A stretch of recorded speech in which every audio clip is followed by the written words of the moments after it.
하나님의 전신갑주, 보이지 않는 전쟁에서 승리하는 법 사랑하는 성도 여러분, 오늘 이 자리에 함께하신 모든 분들의 삶에 우리 주 예수 그리스도의 은혜와 평강이 넘치기를 간절히 기도합니다.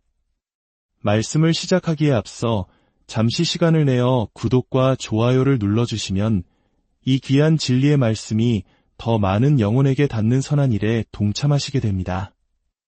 여러분의 작은 섬김이 절망 속에 있는 누군가에게는 큰 위로와 힘이 될 줄 믿습니다. 하나님의 축복이 여러분과 함께하기를 소망합니다. 오늘 우리가 함께 나눌 말씀의 여정을 시작하기 전 먼저 영적 전쟁의 무기고와도 같은 에베소서 6장의 말씀을 함께 읽으며 마음의 준비를 하길 원합니다. 에베소서 6장 10절부터의 말씀입니다. 끝으로 너희가 주 안에서와 그 힘의 능력으로 강건하여지고 마귀의 간계를 능히 대적하기 위하여 하나님의 전신갑주를 입으라. 우리의 씨름은 혈과 육을 상대하는 것이 아니요 통치자들과 권세들과 이 어둠의 세상 주관자들과 하늘에 있는 악의 영들을 상대함이라. 그러므로 하나님의 전신갑주를 취하라. 이는 악한 날에 너희가 능히 대적하고 모든 일을 행한 후에 서기 위함이라. 그런즉 서서 진리로 너희 허리띠를 띠고 위에 호심경을 붙이고 평안의 복음이 준비한 것으로 신을 신고 모든 것 위에 믿음의 방패를 가지고 이로써 능히 약한 자의 모든 불화살을 소멸하고 구원의 투구와 성령의 검곧 하나님의 말씀을 가지라. 모든 기도와 간구를 하되 항상 성령 안에서 기도하고 이를 위하여 깨어 구하기를 항상 힘쓰며 여러 성도를 위하여 구하라. 또 나를 위하여 구할 것은 내게 말씀을 주사나로 입을 열어 복음의 비밀을 담대히 알리게 하옵소서 할 것이니 이 일을 위하여 내가 쇠사슬의 메인 사신이 된 것은 나로 이 일에 당연히 할 말을 담대히 하게 하려 하심이라. 이제 이 말씀을 마음에 품고 오늘 우리의 본문인 베드로전서 5장 8절과 9절로 나아가겠습니다. 근신하라 깨어라. 너희 대적 마귀가 우는 사자같이 두루다니며 삼킬 자를 찾나니 너희는 믿음을 굳건하게 하여 그를 대적하라. 이는 세상에 있는 너희 형제들도 동일한 고난을 당하는 줄을 알미라. 잠시 기도하겠습니다. 거룩하신 아버지 하나님, 오늘 우리가 주님의 말씀을 펼 때 단순히 지식을 더하는 시간이 아니라 살아계신 하나님을 인격적으로 만나는 거룩한 시간이 되게 하여 주옵소서. 성령님의 도우심으로 진리의 말씀을 깨닫게 하시고 그 말씀이 우리의 삶을 변화시키는 능력이 되게 하여 주옵소서. 예수님의 이름으로 기도합니다. 아멘. 우리는 지난 시간들을 통해 겸손함과 염려하지 않는 삶에 대해 나누었습니다.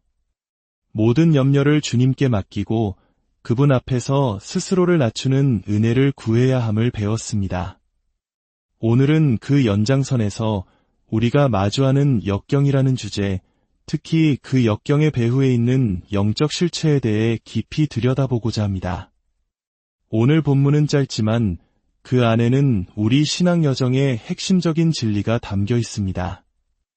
우리는 이 말씀을 세 부분으로 나누어 살펴볼 것입니다. 첫째, 우리의 적이 누구인지 명확히 인식하는 것. 둘째, 그 적에 맞서 우리가 취해야 할 행동은 무엇인지 아는 것. 그리고 마지막으로 이 싸움이 나 혼자만의 싸움이 아니라는 영적 연대감을 확인하는 것입니다. 첫 번째, 우리의 적을 바로 알아야 합니다. 성경은 우리에게 대적 마귀가 있다고 분명히 말합니다. 여러분, 우리에게 적이 있다는 사실은 오히려 우리에게 큰 위로가 됩니다. 왜냐하면 우리를 하나님과 화목하게 만든 바로 그 은혜가 동시에 우리를 악한 자와는 적대적인 관계로 만들기 때문입니다. 우리가 어둠의 왕국에서 빛의 왕국으로 옮겨졌다는 가장 확실한 증거 중 하나는 바로 어둠의 왕이 우리를 맹렬히 추격하고 있다는 사실입니다. 현대 사회는 악마의 존재에 대해 이야기하는 것을 촌스럽게 여기거나 심지어 그것을 하나의 상징이나 은유로 치부해버리려는 경향이 있습니다. 그러나 성경은 명백하게 인격적인 악마의 실제에 대해 증언합니다. 만약 우리가 악마의 존재를 부정한다면 우리는 성경 전체와 씨름해야만 합니다. 광야에서 사탄에게 시험받으신 예수님의 사건은 어떻게 설명하겠습니까? 욥의 이야기 서두에 등장하는 사탄의 모습은 어떻게 이해해야 합니까? 성경 전체가 증언하는 영적 실체를 우리 마음대로 편집할 수는 없는 노릇입니다. 어떤 이가 쓴 짧은 시가 이 점을 잘 꼬집어줍니다. 사람들은 이제 아버지가 믿었던 것처럼 악마를 믿지 않는다네. 가장 너그러운 신조의 문을 활짝 열어 그 악당을 내보냈지. 오늘날 땅에서도 하늘에서도 그의 발자국이나 불화살은 찾아볼 수 없다네. 세상이 그렇게 정했으니까. 하지만 문론이 심장과 뇌를 마비시키는 치명적인 독을 섞는 자는 누구인가? 해마다 수많은 사람들을 죽음으로 내모는 자는 누구인가? 지옥에 불타는 숨결로 이 땅의 생명을 시들게 하는 자는 누구인가? 악마가 존재하지 않는다면 제발 누가 나서서 말 좀 해주게. 하나님께서 밀을 심는 곳마다 가라지를 덧뿌리는 자는 누구인가? 물론 악마는 없다고 투표로 결정되었지. 하지만 악마만이 할 법한 그 일들은 도대체 누가 하고 있는가? 이 시는 오늘날 세상을 향한 예리한 질문을 던집니다. 오늘 본문에서 대적으로 번역된 헬라어 안티디코스는 법정 소송에서의 상대방, 즉 고소인을 의미합니다. 성령님께서 우리를 위한 변호인이시라면 사탄은 우리를 고소하는 검사입니다. 요한계시록 12장은 그가 우리 형제들을 참소하던 자, 곧 우리 하나님 앞에서 밤낮 참소하던 자라고 기록합니다. 우리는 일상 속에서 그의 참소를 경험합니다. 거룩한 찬양을 부르는 중에 문득 어디서 왔는지 모를 더러운 생각이 스쳐 지나간 경험 다들 있으시지요? 바로 그 순간 사탄은 우리 마음에 속삭입니다. 그런 더러운 생각을 하면서 내가 감히 하나님을 찬양한다고? 위선자 같으니 이렇게 그는 우리 안에 죄책감을 심고 하나님과의 관계를 멀어지게 만듭니다. 그의 또 다른 이름은 디아볼로스, 즉 중상모략하는 자입니다. 그는 하나님에 대해 인간을 모략합니다. 하나님이 정말 너를 사랑하실까? 저 선악과를 금지한 건 내가 하나님처럼 될까 봐 두려워서 그런 거야 라고 속삭이며 에덴 동산의 아담과 하와를 유혹했습니다. 반대로 그는 인간에 대해 하나님을 모략하기도 하고 사람들 사이를 이간질하여 서로를 비방하게 만듭니다. 그는 우는 사자같이 두루다니며 삼킬 자를 찾는다고 했습니다. 이것은 맹렬하고 집요한 활동을 보여주는 그림입니다. 그는 결코 우리가 쓰다듬고 길들일 수 있는 애완동물이 아닙니다. 그는 먹잇감을 위협하고 경쟁자를 물리치기 위해 포효하는 굶주린 사자입니다. 우리의 신앙생활은 전쟁터와 같습니다. 소풍이 아닙니다. 때로는 거친 럭비 경기와도 같습니다. 경기장에서 넘어진 선수가 어머니에게 달려가 사람들이 나를 땅에 넘어뜨렸어요 라고 울며 하소연하지는 않습니다. 넘어지고 부딪히는 것이 경기의 일부이기 때문입니다. 마찬가지로 그리스도인의 삶이 왜 이토록 힘든지 불평하기 전에 우리가 지금 영적 전쟁의 한복판에 서 있다는 사실을 기억해야 합니다. 그리고 우리의 진짜 적은 세상 문화나 우리와 의견이 다른 동료 신자가 아님을 명심해야 합니다. 교회와 성도들이 진짜 적이 누구인지 잊어버릴 때 우리는 엉뚱한 대상과 싸우며 서로에게 상처를 입히게 됩니다. 한 선교단체의 책임자는 이렇게 말했습니다. 나는 악한 자와 씨름하는 법을 배우지 않은 사람은 선교사로 파송하지 않을 것입니다. 왜냐하면 그들은 동료 선교사들과 씨름하게 될 것이기 때문입니다. 가정에서 형제자매가 사소한 문제로 다투고 있다고 상상해 보십시오. 그때 갑자기 누군가 마당에 도둑이 들었어요. 라고 외친다면 어떻게 될까요? 그들은 즉시 다툼을 멈추고 공동의 적인 도둑에 맞서 하나가 될 것입니다. 우리가 진짜 적인 사탄을 인식할 때 비로소 우리는 사소한 내부 갈등을 넘어설 수 있습니다. 사탄은 우리의 믿음을 삼키려 합니다. 그는 성경에 대한 우리의 신뢰를 무너뜨리려 합니다. 하나님이 정말 그렇게 말씀하셨는가? 이 질문은 에덴 동산에서부터 오늘날 신학 저널에 이르기까지 변함없이 사용되는 그의 가장 강력한 무기입니다. 그는 우리의 입을 막아 하나님의 영광을 고백하지 못하게 하고 결국 우리의 믿음이 완전히 사라지게 만들려 합니다. 하지만 기억하십시오. 그의 정체만큼이나 중요한 것은 그의 정해진 운명입니다. 우리는 그의 운명을 분명히 알아야 압도당하지 않을 수 있습니다. 히브리서 2장은 예수 그리스도께서 죽음을 통하여 죽음의 세력을 잡은 자, 곧 마귀를 멸하시기 위해 오셨다고 선포합니다. 그렇습니다. 이 전쟁의 승패는 이미 결정되었습니다. 마치 체스 고수가 몇 수 앞을 내다보고 이 게임은 끝났습니다. 원한다면 몇 번 더 둘 수는 있지만 결과를 바꿀 수는 없습니다. 라고 말하는 것과 같습니다. 예수 그리스도의 십자가와 부활, 그리고 승천을 통해 사탄은 이미 체크메이트를 당했습니다. 그는 패배한 적입니다. 그는 마치 말뚝에 묶인 사나운 개와 같습니다. 그 개는 길을 지나는 사람들을 향해 맹렬히 지저댈 수 있지만 쇠사슬의 길이 때문에 길 위에 굳건히 서 있는 사람을 결코 물 수 없습니다. 시편 한 편의 말씀처럼 우리가 악인들의 꾀를 따르지 않고 죄인들의 길에 서지 않으며 오만한 자들의 자리에 앉지 않고 오직 주님의 말씀을 주야로 묵상하는 복된 길 위에 머문다면 사탄은 우리를 해할 수 없습니다. 두 번째, 그렇다면 우리는 어떻게 행동해야 합니까? 본문은 근신하라 깨어라, 그리고 그를 대적하라고 명령합니다. 모든 염려를 주님께 맡긴다는 7절의 말씀이 우리를 영적인 나태함으로 이끌어서는 안 됩니다. 개인적인 경계의 의무는 여전히 우리에게 남아 있습니다.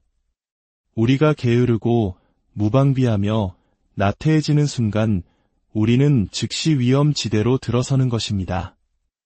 옛 어른들은 악마는 게으른 손에 일거리를 찾아준다고 말씀하시곤 했습니다. 잠언은 게으른 자의 밭이 가시덤불과 엉겅퀴로 뒤덮인 것을 묘사합니다. 왜냐하면 그가 게을렀기 때문입니다.